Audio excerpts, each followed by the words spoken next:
Hello there all my lovely jewelry makers, I'm Christina of CSLdesigns and today I'm going to show you how to make these warrior princess wirework necklaces. Now we're using these fine bead sets here that are ideal for necklace designs and combining that with some simple wirework technique to help put it together, and then they end up getting this lovely curve that's going to sit lovely on your neckline. Now these two here are the small versions of the design, but I also made a different version with the same basic technique. As you can see, we're just adding in some more beads here to give it a little bit more interest, and that also then makes the actual piece itself larger. But we still get that lovely effect from those fan beads going all the way along. So these are the 4 pieces that I made, and these will be available on my Etsy shop if you're interested, so there'll be a link to that in the description box down below.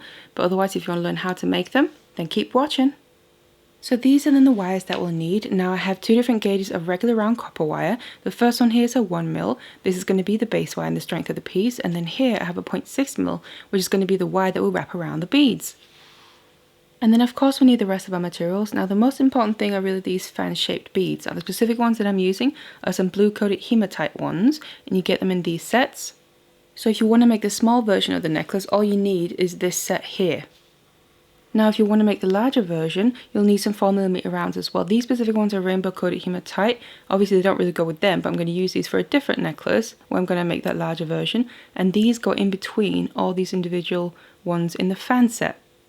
And then we're just going to need some findings to finish it off with. So of course I've got some jump rings there so we can attach our findings, and also the chain that we want to use. So make sure you check out the description box below the video because I'm going to have the material list there and also any links you might need. So let's get all the materials ready and let's get started. So for the small necklace, the length of wires that we'll need is first of all here a length of our 1mm of about 20 centimeters. So this is going to be the base wire and the strength of the piece.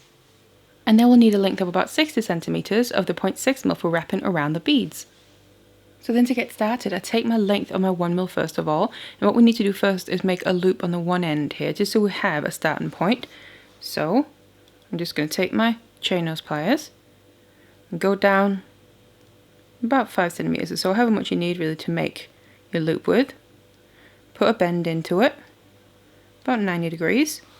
Then I take, in this case here I use my 6-step bell making pliers, and I use just the smallest one to have the loop not be too large. You can also use round nose pliers. Then I bring the little short tail there all the way around. So we basically end up creating a full circle like that. And then to just finish off the loop, I then take my chain nose again, put them on top of that full circle so it stays in place, and then I use the rest of the little tail to wrap around just below the loop and fasten it in place. And just make sure your wraps here are nice and flat next to each other so they don't overlap, and just do that a couple of times until your loop is nice and secure, something a bit like that. And then we can go in and cut off the excess. I'll take my fush cutters, cut the rest of the little tail, and then if you feel on where you cut, you can feel a bit with your finger. So what we just want to make sure to do is take my chain nose again, a flat nose, and basically squeeze that down, because obviously we don't want it to scratch on the skin or anything or catch on any clothes while we're wearing it. So just make sure to squeeze that down until you can't feel it anymore. And this is then our starting point, and we can now start making the main focal piece. So before we add the beads onto the length of wire we just got ready, I'm going to take my other length, and this is the 0.6mm one. And what I'm going to do is put the ends together because I need to find where the middle is. And that's then down here. So I just put a little curve in it like this. Because then I have that midpoint, which I then need to attach to the other length of wire we just got ready. So the 1mm length there, before we add the beads in. So basically I'm going to put that midpoint behind the 1mm and then just use the tail to wrap around with, just so it's nice and fastened. You can just do it wherever you feel comfortable, and then you can push it all the way down to sit after those other wraps that we did to make the loop. Now before I add the beads in, I like to just do an extra wrap just so it becomes more symmetrical with how the end is going to look. Because obviously once we've added all the beads in and worked our way along, on the other end we have to finish these wires off. So just something a bit like that, just a couple of wraps. And it's also on here nice and secure. Obviously you can still move up and down the actual wire, don't worry about that, just keep pushing it down to this end here. So this end, the loop that we made, also acts like kind of a stopper, so the wire here and the beads don't fall off. So now we need to start adding the beads in. And I have them ready here, so I'm just going to bring them down, and you can put in whatever position that you want to, that's going to be suitable for you. Because we're going to start from one end and work our way one at a time all the way across to the other end. So I just like putting them something like this, so I know I start from the bottom part here and then take one at a time until I work my way all the way to the other side. And before we add any beads on here, just make sure that your 1 mil, so the base wire, is nice and smoothed out, just so there's no kinks in it, because that might stop the beads going on there easily. But then everything is now ready, so I'm going to take my very first bead starting from that one end, like I said, so that's basically one of the smallest ones, and then add it onto the open end of my base wire. Now make sure as well that when you add these beads, you add them all in the same direction. I'm just going to add them how they lay here. That's why I find it handy for them to be laid out like that before starting. And also not to get kind of mixed up along the way. Push that all the way down to sit like that. And then we need to basically fasten that bead in place by then using these 0.6 mil lengths to wrap around. So I just start with one side, I just take the right one first. Bring that across the top of the bead and then to the opposite side of the base wire, and then bring it back around underneath there to go to the original side again, and then I just do an extra wrap so this stays in place, and then we have that length of wire crossing over the top of the bead. Now obviously we need to bring the other one with us as well, so we get those little crosses on the top of the beads. This is coming from the left.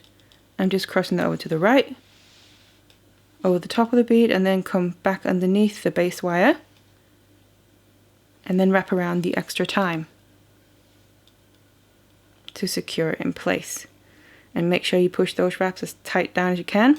Keep pushing everything down as you go, so there's as little gaps as possible. And that's the very first bead added in. And we move on straight away to the next one. So take the next one up there, add that onto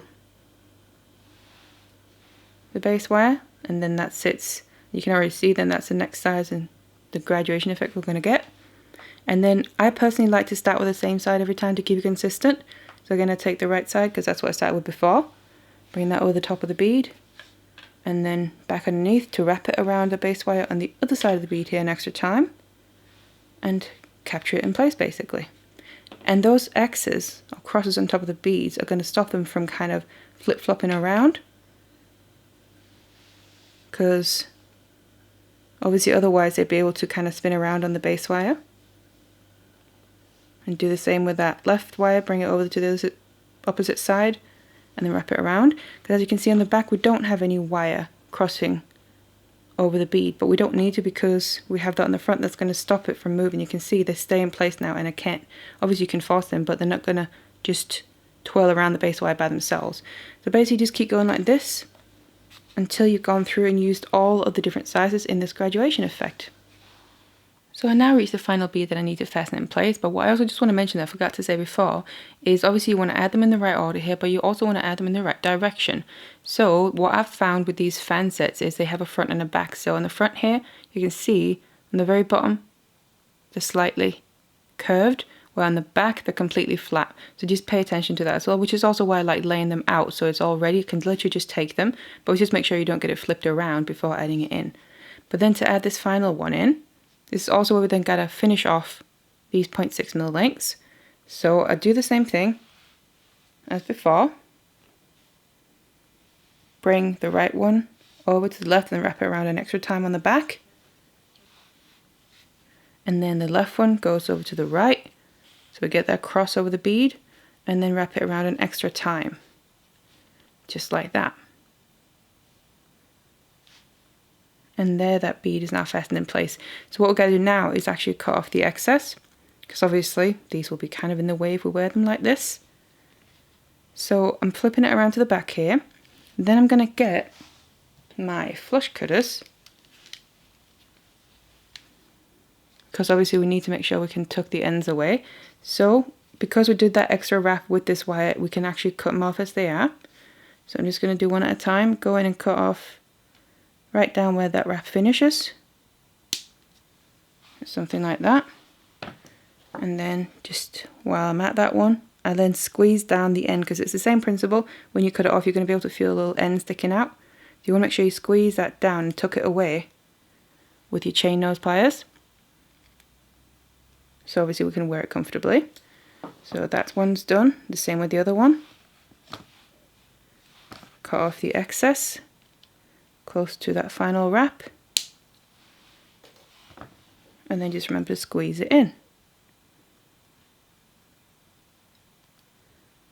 Just like that. And now we basically made the focal point with the beads in the middle, and we have all those crosses going over the top of them. That also adds some nice interest, but also, like I said, you can see they don't flip up around because we just added those wires over the top on the one side. So on this end here, what we just got to do now is make another wrap loop. So you just want to use this length of the 1 mil, so this end, and make a wrap loop there. Obviously get it flush on this side of the beads. So after finishing off that end there in the exact same way as I made the wrap loop right to begin with, then we just got to shape this. So you just want to put whatever curve into it really that you want. So however curve you want it, a large curve or just a slight curve, that's completely up to you.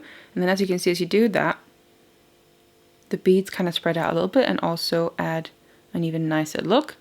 So just keep doing that until you're happy with it, and obviously as symmetrical as possible. A nice and even curve all the way along. And we have that longest one right there in the middle. And when you're then happy with it, all we got to do is use those loops there to obviously attach our findings. So first of all, get your jump rings out. Open it up enough. And then you just use the loop there on the end of the piece. Put your jump ring through that, and then I would attach my chain to this. And then obviously how you want your chain and what length you want this to be is completely up to you and your personal preference. Because I'd wait till I shaped it as well to measure how long I want my chain. You can either make it one long length and then have it an overhead necklace, or you can obviously make it 2 even lengths and then have a clasp at the back.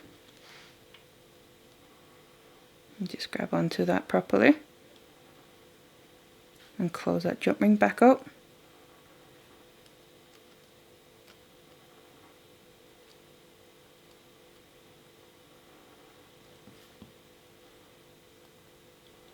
So like that, and then you have your chain attached, and you just do the same on the other end and obviously attach a clasp as well. Now then, just also quickly want to show you how you can make the larger version of the necklace. So the length of wires that we'll need obviously need to be a little bit different. So first of all, I have one length here of the 1 mil. This now needs to be about 30 centimeters. And the length of the 0.6 mil needs to be about 1 meter long to reach all the way across. So I then already prepared my wires here, just like I showed you how to do before. So making that wrap loop on one end of the 1 mil length, and then I've attached my 0.6 mil, the middle of it, to that 1 mil length there, which can slide up and down, but just push it down. And then I'm just going to show you how we add the beads. Same basic principle. And I've already laid my beads out ready as well. I've got my fan-shaped ones. I'm going to start with the first one. So I like to start with one of these here. Obviously it's down to you if you want to start with a round one.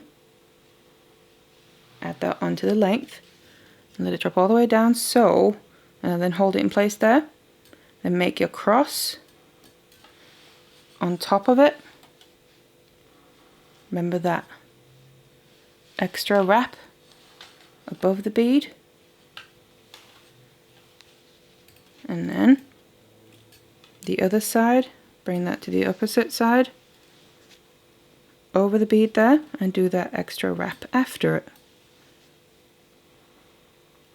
So that's the first bead from the fan set added in, and then instead of just taking the next one, all I do is literally just take a round one and then add that on the end, open end, let it drop down, and then otherwise just repeat. So again, I also use the 0.6 mil wires here to get across over the top of the round bead, basically to get to the other side, but also to keep it a consistent look.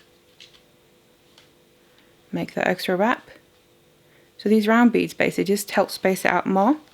Obviously makes it longer, but also adds a bit of a different look to it, so it's completely up to you which one you prefer. Do that extra wrap. And also at any point if you need to, so you can see here on this round one, the wires didn't really cross over that evenly, so you can easily adjust that after by pushing any wires into place to make it more like that cross look. You can also go through and do that after, or if you have to, use pliers as well. But then that's a round one, and then you take the next size up from the fan set, add that, and you literally just continue like that. You can see it just spaces them out nicely with that round one in between. So you keep alternating the next one from the fan set, and then a round one, and the next one from the fan set, and then a round one. And again on the end, I also just like to finish on the fan. The final fan bead there, the smallest one, instead of finishing on the round one. But obviously if you started a round one, you can also finish with that. It's completely up to you. So just keep doing this, and also on the other end, when you've added all your beads in, just finish this one off in the exact same way as I showed you, with a smaller version. So I now finished off on my Warrior Princess wirework necklaces, and they're ready to wear. And you can really see the difference between the two sizes. So we've got the small version, we're just using the fan beads, and then the larger version where we're also adding those rounds in between them. And obviously it's personal preference which one you prefer. And don't forget, these will be available on my Etsy shop as well if you're interested. And I have just ordered some more of these fan beads because I ran out as I was making all these, and I think I have to make a few more for myself to wear as well, as I really quite like the way they look. And I got them in a few colours that I actually haven't tried before, so I'm very much looking forward to getting them. But otherwise, I really hope you like these necklaces here. Now make sure you check out my channel. I have loads of other tutorials and videos available, and also subscribe and ring that notification bell if you don't want to miss any future ones from me. So I really hope you enjoyed this one, and I'll see you in the next one.